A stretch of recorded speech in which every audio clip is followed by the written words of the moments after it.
പാപ്പയുടെ മൃതസംസ്കാര ശുശ്രൂഷകളിൽ പശ്ചാത്തലമായി ഒരുക്കിയ ചിത്രം ശ്രദ്ധേയമാകുന്നു.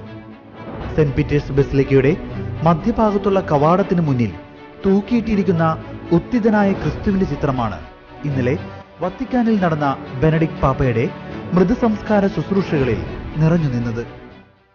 ഈ ചിത്രത്തെക്കുറിച്ചും ചിത്രത്തിന് പിന്നിലെ കഥകളെക്കുറിച്ചുമുള്ള നിരവധി ചർച്ചകളാണ് ഉയർന്നുവരുന്നത്. ബെനഡിക്ട് 16 പാപ്പ തന്റെ പേപ്പൽ ഭരണകാലഘട്ടത്തിൽ കാസ്റ്റൽ ഗാൻഡോൾഫോയുടെ ബാൽക്കണിയിൽ നിന്ന് വിശ്വാസി സമൂഹത്തെ അഭിസംബോധന ചെയ്യുന്ന പാപ്പയുടെ ദൃശ്യങ്ങളിലും ഈ ചിത്രമാണ് ഉണ്ടായിരുന്നത്. ബെനഡിക്ട് പാപ്പയ്ക്ക് ആ ചിത്രവുമായി അഭേദ്യമായ ഒരു ബന്ധമുണ്ടായിരുന്നതായും വത്തിക്കാൻ വ്യക്തമാക്കുന്നു.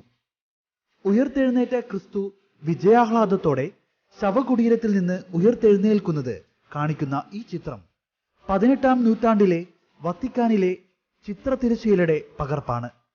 കമ്പിളി, പട്ട്, വെള്ളി നൂലുകൾ എന്നിവ ഉപയോഗിച്ച് 1783-1784 കാലഘട്ടത്തിലാണ് യേശുവിന്റെ പുനരുത്ഥാനത്തിന്റെ ചിത്രത്തിരശ്ശീലയുടെ യഥാർത്ഥ പകർപ്പ് നിർമ്മിച്ചിരിക്കുന്നത്.